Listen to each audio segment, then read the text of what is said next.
A man was walking home from his job. It wasn't terribly late. The moon was high and shone brightly, making the night nearly as bright as day. The landscape was bathed in blue light and matched the chilling air. The man yearned for his car that was being fixed. He left the sidewalk and stepped onto a dirt path. The path led into a forest and eventually to the backyard of his small house. He hadn't used the path for a while, but because of his car, he decided to use his old shortcut. He zipped up his coat to his chin as a cold breeze began to blow. The forest was quiet for the most part. Only the breeze moving through the skeletal branches and the dry leaves blowing could be heard. The repetitive sound of leaves crunching behind him startled him and made him jump lightly. He had been walking for a good distance and was about halfway there when the sound just seemed to come out of nowhere. He looked over his shoulder and stopped. The figure behind him also stopped, and his heart jumped. She was a young girl around the age of 16. She had short, messy, auburn hair and pale blue eyes that matched her pale skin. She wore a long-sleeved gray shirt and dirty jeans. She also had a pair of white and blue sneakers on her feet that looked rather dirty. Her manner of dress concerned the man. It was way too cold outside for that kind of dress, though it would explain why she was so pale. "What are you doing out here?" he asked. The cold, blue moonlight reflected off of her skin. It almost seemed to make her glow. Again, the man inquired about her reason for being in the woods with such poor attire.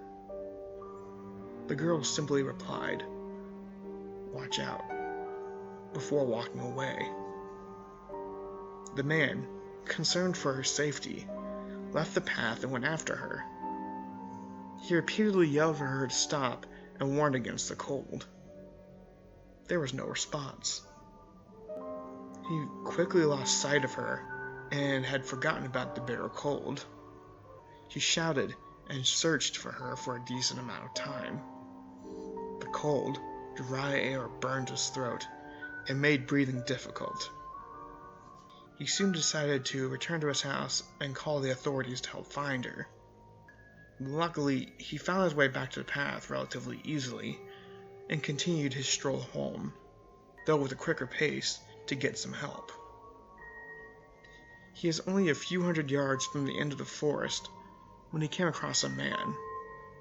He looked to be in his late 20s, and he had dark hair and looked to be quite distressed as he was yelling a girl's name repeatedly. The man inquired of the stranger, and the stranger looked at him. "I'm looking for my sister. She was going on a run through here, but she never came home, and I can't find her."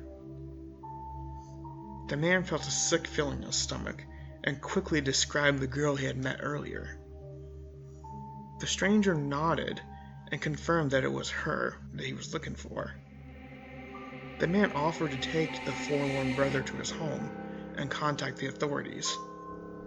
The cell reception in the forest was pretty much non-existent. Even his home got sketchy reception. That's why he had a landline. The worried brother nodded and followed the man home, obviously very anxious. The man handed the concerned brother his landline phone, and he dialed. The brother then stepped into the man's kitchen to make the call.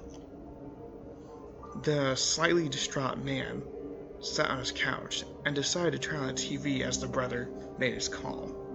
He thought there might be something on the news that might help them find her, though his heart rate went up when he saw the broadcast. On the screen was the picture of a young woman, the one he saw on the trail. The news announcer continued, "And Susan Harrow makes the 5th victim of a yet unidentified murderer. Her body was found this morning in a forest trail that many use for jogging. People are still looking for who is responsible, and yet we have not heard." The man felt a strong surge of fear. He turned and looked at the kitchen. The brother was standing there with a knife.